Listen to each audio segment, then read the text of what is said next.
Did you know that every minute, over 500 hours of video content is uploaded to YouTube? While much of it is entertaining and educational, there's a shadowy side to this vast platform. Hidden deep within YouTube's algorithms lies a world of unsettling and controversial content waiting to be discovered. In this video, we delve into YouTube's darkest corners to uncover the most chilling and contentious content ever uploaded. From bizarre channels to downright disturbing footage hiding a hidden truth, join me as we navigate the creepy underbelly of the world's largest video sharing site. Welcome to YouTube's darkest corners.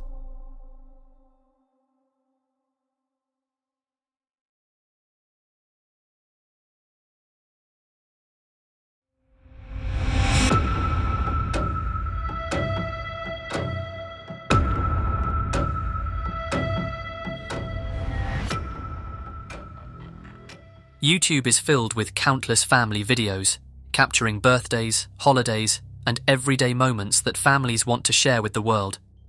These videos usually bring smiles and warm feelings, showing us slices of ordinary, happy lives. But sometimes, a video surfaces that hides a sinister story beneath its cheerful facade. This video is one example, a seemingly typical family gathering, yet the reality is, it's anything but. At first glance, it's just another family memory with everyone enjoying their time together. But hidden within this footage is something truly horrific. To understand the true meaning behind the horror in this video, we need to explore the backgrounds of Karla Homolka and Paul Bernardo, an ordinary-looking couple who share a dark secret. Karla Homolka was born on May 4, 1970, in Port Credit, Ontario. She grew up in a typical middle-class family and was known for being intelligent, outgoing, and popular. But underneath her friendly facade, Karla had a disturbing fascination with cruelty, particularly towards animals. Paul Bernardo was born on August 27, 1964, in Scarborough, Ontario. His childhood was far from ideal, raised by an abusive father who was a known predator. Despite his troubled upbringing, Paul came across as a charming and well-mannered young man, excelling in school and enticing those around him with his looks and charisma. However, beneath this all was a man consumed by violent fantasies and a deep-seated rage. Karla and Paul's paths crossed in October 1987 at a pet convention in Scarborough. The connection was immediate and intense, quickly becoming an inseparable pair. They immediately clicked thanks to their shared dark fantasies and a mutual desire for control and domination. As their relationship grew, so did their criminal activities. Together, they planned and executed a series of increasingly violent and horrific acts, assaulting at least 18 women and taking the lives of 3 between 1987 and 1992. Karla's loyalty to Paul was unbreakable, even as his demands grew more extreme. This bond ultimately led to the tragic events of Christmas Eve in 1990. In the months prior to that night, Paul and Karla's relationship grew increasingly toxic and dangerous. Paul's obsession with control and domination kept growing, and he demanded more extreme acts to satisfy his disgusting desires. Karla, who was deeply infatuated with Paul, found herself willing to go to any lengths to please him. This unhealthy relationship between the two led to the decision of their next victim being Karla's sister, Tammy Homolka. Tammy Homolka was a bright, cheerful 15-year-old who looked up to her older sister. She had no idea of the sinister intentions Karla and Paul were planning. In the weeks leading up to Christmas, Karla and Paul began to discuss their intentions in chilling detail. They saw Tammy as the perfect victim, someone they could easily manipulate and control. Their discussions weren't just theoretical, they carefully planned how they would drug and rape her. Karla, who worked at a veterinary clinic, had access to powerful sedatives. She stole halothane, a potent anesthetic used for animal surgeries, with the intention of using it on Tammy. The couple's plan was to make Tammy unconscious, allowing Paul to fulfill his twisted fantasies without resistance. On December 23, 1990, Carla and Paul put their plan into motion. They invited Tammy to join them for a festive evening of drinking and celebrating the holidays. Tammy, trusting her sister and Paul, had no reason to suspect anything was wrong and fully joined in the festive celebrations. As the night progressed, Carla spiked Tammy's drinks with a sedative-laced cocktail. When Tammy became drowsy and disoriented, Paul and Carla took her to the basement, where they administered the halothane, rendering her unconscious. What happened next was nothing short of horrific. Paul and Carla assaulted Tammy while she lay unconscious, recording everything on video. However, their plan went horribly wrong. As the night went on, Tammy began to vomit and choke, and despite their attempts to revive her, she ultimately died of asphyxiation. In a desperate bid to cover their tracks, Carla and Paul dressed Tammy, cleaned the scene, and called emergency services, claiming she had accidentally choked on her vomit. The Homolka family was devastated by Tammy's sudden and tragic death, unaware of the true cause.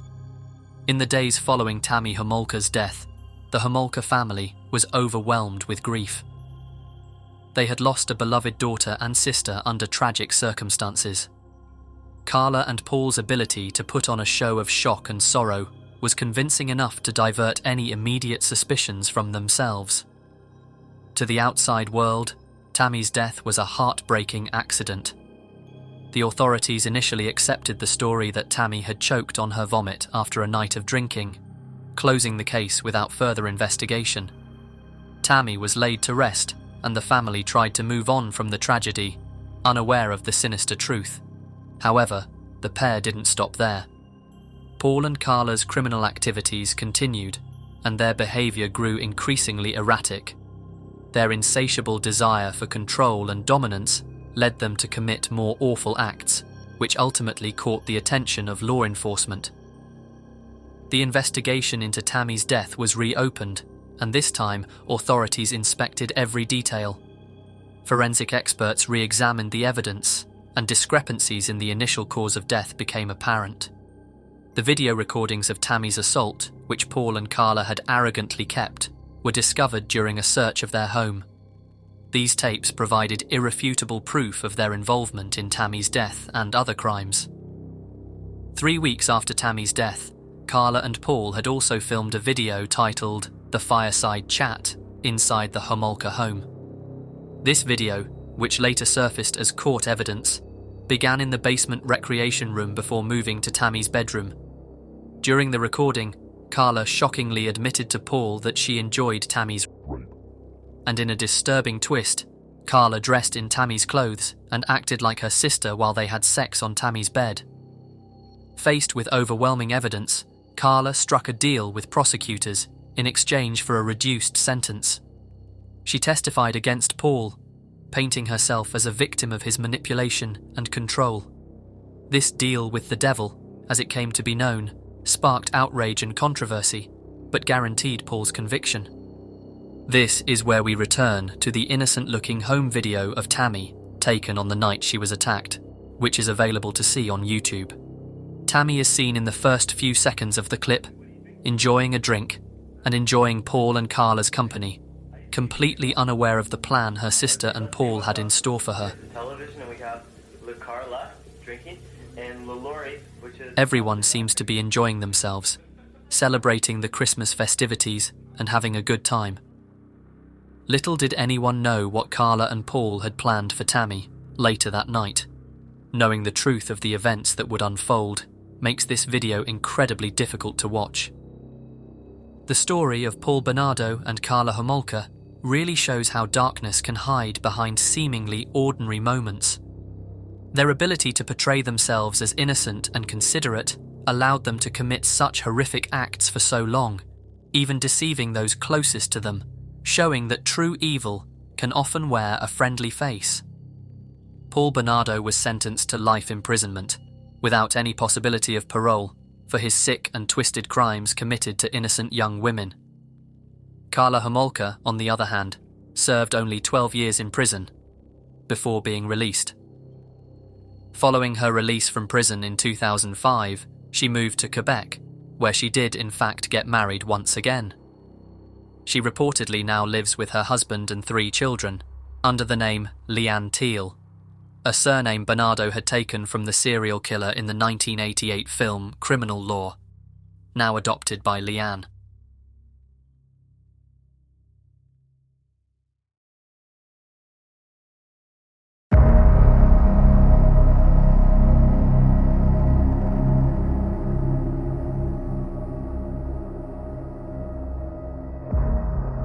The Tianjin explosion is one of those events that's hard to forget.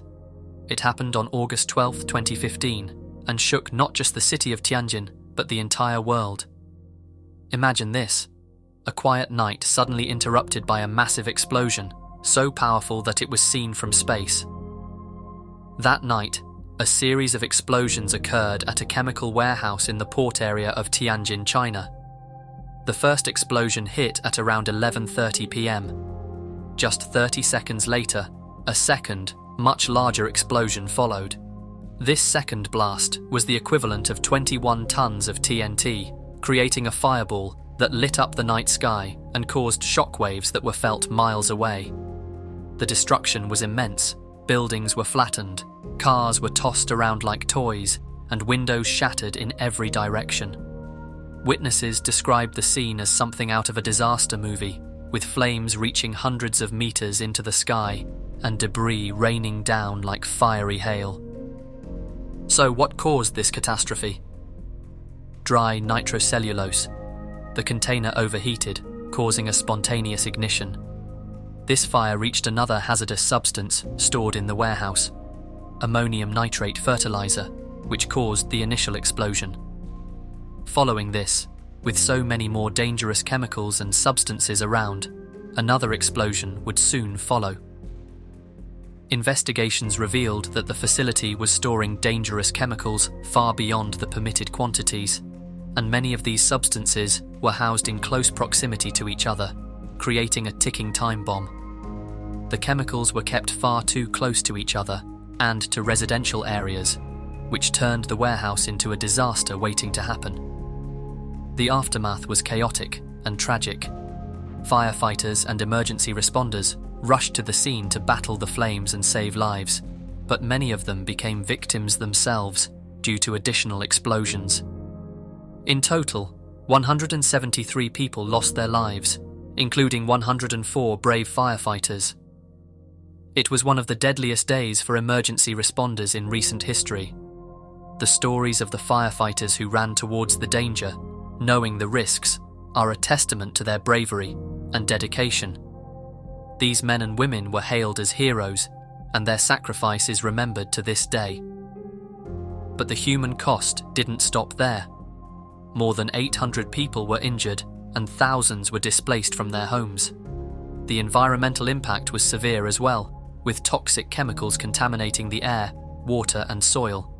Residents reported respiratory issues, skin irritations, and other health problems long after the explosion. The psychological impact on the survivors and the families of the victims was profound, with many struggling to cope with the trauma and loss. Footage of the incident is just incredibly shocking too, showing just how close residents were to the chemical warehouse. One video in particular shows the first explosion, with the resident being too close to the warehouse. And based on the video, we can only assume he, and many others, perished from the explosion.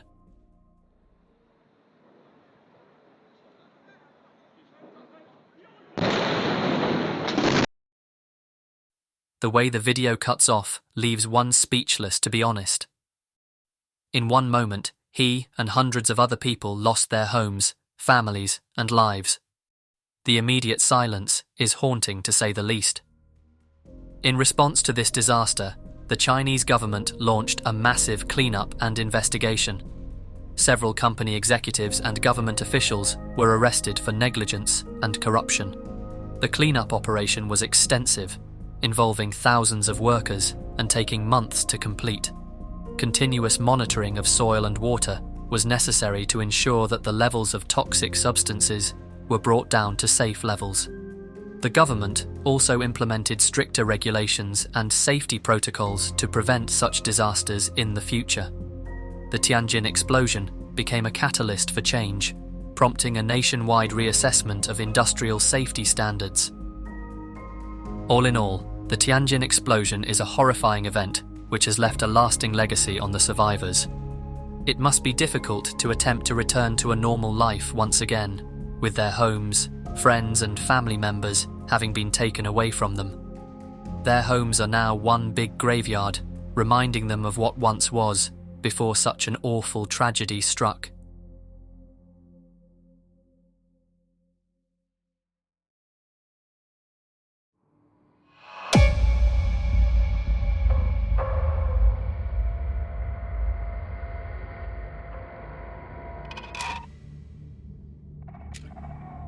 I wanted to conclude this video on a controversial individual whose name might not be too familiar for any viewer outside of the UK.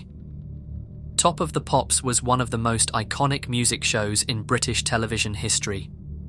It brought the latest and greatest hits into homes across the UK every week, making it a staple of British pop culture.